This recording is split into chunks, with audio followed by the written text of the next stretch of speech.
এটা দেখার পর বা বানাবার পর শুধু আমার কেন, আপনাদেরও ভীষণ প্রিয় হবে। তো চলুন রান্নাটা শুরু করি। কিভাবে বানিয়েছি সেটা একবার আপনাদের দেখিয়ে দিই। নমস্কার বন্ধুরা, আমার রান্নাঘরে আপনাদের সবাইকে স্বাগত। আজ আমার রান্নাঘরে বানানো হচ্ছে ডিনার রেসিপি।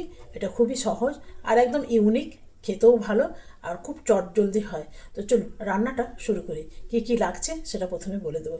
আর এইখানে আমি সেদ্ধ করে নিয়েছি, আলু। আলুটা ঠান্ডা হয়ে গেছে। আলুটা আর আমি সেদ্ধ করেছি সেটা আপনাদের দেখালাম না। এই যে সেদ্ধ করে ঠান্ডা হয়ে গেছে, না তো আলু ছাড়ানো খুব মুশকিল। তবে যখনই আপনারা আলু আলু সেদ্ধ করবেন, তাহলে না দুই রকম বাজারে দুই তিন রকম আলু পাওয়া যায়। তো তো লাল আলুগুলো নেবেন, সেগুলো খুব ভালো হয়। তো চলুন রান্নাটা শুরু করি।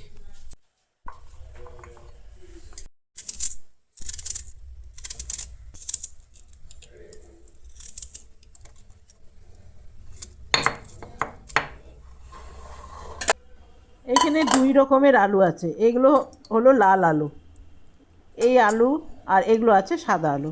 তো লাল আলুগুলো প্রথমে আমি ছাড়িয়ে নেব। আর এই রান্নাটা একবার আপনারা ঘরে ডিনারে বা লাঞ্চে বা টিফিনে করে দেখবেন, ভীষণ ভালো হয়।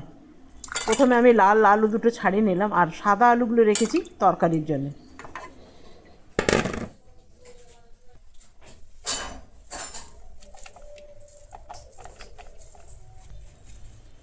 আলুগুলো আমি প্রথমে গ্রেট করে নেব, যেন দানা দানা একটু না থাকে। রুটি, পরোটা, লুচি, যে কোনো জিনিস এটা ভীষণ ভালো হবে। এটা আপনারা জল খাবারও ভীষণ ভালো হবে, রাতের খাবারও ভালো হবে। আবার যদি কেউ সকালে ভাত টাত না খেতে পছন্দ করে, তারাও কিন্তু এটা খেতে পারবে। আর সবথেকে ভালো কিসে হয় জানেন তো? এটা জার্নির জন্য ভীষণ ভালো। বাচ্চাদের স্কুলের টিফিন বলুন বা অফিসের টিফিন বলুন, যেরকম বানিয়ে দেবেন না সেই রকম কিন্তু থেকে যাবে অনেকক্ষণ। বাসিও এটা ভীষণ সুন্দর নরম থাকে। আমি এখানে একটা লঙ্কা নিলাম, তবে লঙ্কাটা একদম ঝাল নয়। রুটি, পরোটা, লুচির মধ্যে তো ঝাল জিনিসটা ভালো লাগে না। এটা জাস্ট একটু গার্নিশিং হবে, সেই জন্যই দিলাম। ঝাল কিন্তু একদমই নয় লঙ্কাটা, আমি খেয়ে দেখেছি। জাস্ট গন্ধ হবে, কাঁচা লঙ্কার একটা গন্ধ থাকে না, সেই গন্ধটা এর মধ্যে পাওয়া যাবে। তবে আমি একখানাই দিলাম, আর একখানা এটা পেঁয়াজের সাথে একটু থেতো করে নেব। এখানে দুটো আলু, এখানে আলুর মধ্যে আমি এই লঙ্কাটা দিয়ে দিলাম। এত সুন্দর দেখতে হয় কি বলবো। এখানে নিয়ে নিলাম 1 কাপ ময়দা, পুরোটা ভরেনি, একটু কমই নিলাম। আর নিলাম 1/2 কাপ আটা। এটা পুরো আটারও হবে, আবার পুরো ময়দার হবে, আবার আটা ময়দা মিক্স করেও ভালো হবে। দিয়ে দিলাম কাসুরি মেথি, দিয়ে দেবো নুন, আর দিয়ে দেবো তেল। এখানে 3 চামচের মতন তেল দিলাম। দিয়ে ভালো করে মিলিয়ে নিতে হবে। দেখতে হবে যে আলুর সাথে আটা বা ময়দাটা মাখার পর কতটুকু জল লাগবে, খুব ভালো করে মেখে নিতে হবে। এরপরে অল্প অল্প জল দিয়ে মাখতে হবে, একসাথে কিন্তু বেশি জল পড়ে গেলে মুশকিল। হাতে করে করে খুব সামান্য জলের ছিটা দিয়ে দিয়ে মাখতে হবে। আর একটু জল লাগবে, ব্যাস। এটা আটাটা কিন্তু মাখা হয়ে গেল। এর মধ্যে আমি হাতে সামান্য একটু তেল নেব, দিয়ে আটাটার মধ্যে মাখিয়ে রাখবো। এটা 5-10 মিনিট থাক। এই এতটাই ভালো হয় না, আমাদের ঘরে ডিমান্ড ভীষণ এই পরোটাটার। এরপরে পেঁয়াজ আর লঙ্কাটা আমি একটু থেতো করে নেব। এগুলো ভীষণ ভালো জানেন থেতো করার জন্যে। এরপরে একটু টমেটোও নিয়ে নিলাম, টমেটোটাও এর মধ্যে থেতো করে দেবো। খুব সুন্দর গ্রেভি হয় টমেটো দিয়ে। এরপরে যে সাদা আলু দুটো রেখেছিলাম, এখানে 2 রকম আলু আমি সেদ্ধ করেছিলাম, একটা লাল আলু আর এটা হচ্ছে ননিতাল। এই আলুটাও আমি ছাড়িয়ে নিলাম। এটা আমি তরকারি করব, পরোটার সাথে খেতে হবে তো কিছু। এরপরে সামান্য একটু কড়াইয়ের মধ্যে তেল নিলাম, তাতে দিলাম জিরে ফোড়ন, আর থেতো করা মশলাটা এখানে দিয়ে দিলাম। ভালো করে কষিয়ে নিলাম। এরপরে দিলাম একটু ঝাল লঙ্কা, আর এটা হোমমেড আমার মশলা আছে, ভাজা জিরের গুঁড়ো আছে, ধনে আর লঙ্কা 3টে একসাথে আমি ভেজে গুঁড়ো করে রেখে দিই, যখন তখন এটা কাজে দেয়। আমার মনে হয় অনেকের বাড়িতে এটা গুঁড়ো করা থাকে। দুটো আলু আমি এখানে ম্যাশ করে দিলাম, আর দিলাম একটু হলুদ। এরপরে বাড়িতে আমার ফ্রোজেন মটরশুঁটি আছে, শীতকালে যখন মটরশুঁটি সস্তা হয়েছিল তখন আমি এটা করে রেখে দিয়েছিলাম। এরপরে দেবো একটু বাড়ির বানানো হোমমেড সস, এটা ভীষণ ভালো লাগে তরকারিতে দিলে। এরপরে দিয়ে দেবো জল। তরকারিটা খুব চটজলদি হয় আর খেতেও ভীষণ ভালো হয়। এরপরে দিয়ে দেবো কসুরি মেথি। আমাদের এখানে ধনে পাতার ভীষণ দাম, যেহেতু বৃষ্টি হচ্ছে সেই জন্যে ধনে পাতা একদম সোনার মতন দাম। দিয়ে দিলাম একটু নুন। তরকারিটা ওইদিকে হোক, আমি এইদিকে একটা প্যান বসিয়ে নিলাম। এরপরে রুটিগুলো বানিয়ে নেব। একটু হাতে করে ভালো করে মেখে নিলাম। আর এখানে ছোটো ছোটো একটু প্যাঁড়া বানিয়ে নিলাম আটার। ব্যাস, এরপরে আমি একটু পরোটাগুলো বানাবো একদম গোল গোল করে, ভীষণ ভালো হয়। আমি বারবার করে বলছি, খুবই ভাল লাগে খেতে। তবে এটা আপনাদের পছন্দ মতন তরকারি দিয়ে খেতে পারবেন। তবে আমার ভাল লাগে কি জানেন তো, একটুখানি আচার, সস বা দই, এটা দিয়েই ভাল লাগে।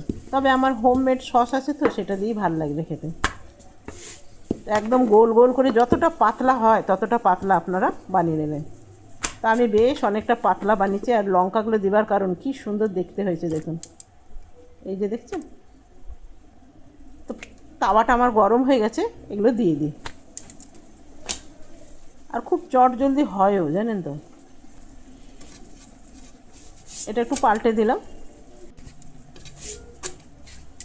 খুব সামান্য এখানে তেল দেবো, বেশি তেল দেবো না, নামমাত্র তেল দিয়ে বানাচ্ছি। তবে আপনাদের যদি মনে হয় আর একটু তেল দেবেন তাহলে একটু তেল দেবেন, তবে তেল একটু কম খাওয়াই ভালো। এটা আমার হয়ে গেছে, এটা আমি নামিয়ে নেব। একটা নিয়ে নিলাম প্লেট, আরেকটা আমি একইভাবে দিয়ে দেবো। আরেকটা আমি বেলা আপনাদের দেখিয়ে দিই। এইটা বাটির মধ্যে কিন্তু এটা আটা না, আমি ময়দা দিয়েই বেলছি। আপনারও ময়দা দিয়ে বেলবেন। তবে আমি খুব পাতলা পাতলা করছি, আর আপনারাও এরকম পাতলাই করবেন, তাহলেই কিন্তু খেতে ভীষণ ভালো হয়।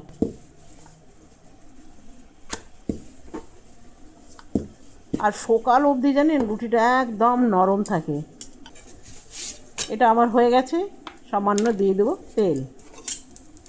তেল যদি আপনাদের পছন্দ না হয় তাহলে ঘি দিয়েও করে নিতে পারবেন। ঘি দিয়ে করলে আর একটু ভালো সুন্দর গন্ধ বেরোবে। এটা আমি দিয়ে দিলাম।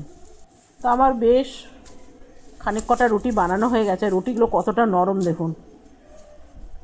এগুলো সকাল অবধি কিন্তু এই রকমই নরম থেকে যাবে। আরেকটা আপনাকে দেখাই, এই যে দেখুন, লঙ্কাটা দেবার কারণ কি সুন্দর দেখতে হয়েছে। তো চলুন এটা এবারে আমার হাজব্যান্ডকে দিয়ে দিই। আমার হাজব্যান্ডের ভীষণ প্রিয় পরোটাটা। এই পরোটা দেখলেই তার মানে খিদে পেয়ে যায় খুব তাড়াতাড়ি। এখানে নিয়ে নিলাম 3খানা পরোটা, আর যে আলুর তরকারিটা বানালাম সেই আলুর তরকারিটা। সাথে নিয়ে নিলাম একটু হোমমেড টমেটো সস, এটা আমার বাড়ির বানানো। তো কেমন লাগলো বন্ধুরা অবশ্যই জানাবেন। ভালো লাগলে একদম লাইক করতে একদম ভুলবেন না। দেখুন কি সুন্দর লাগছে না, আপনারা অবশ্যই ট্রাই করবেন।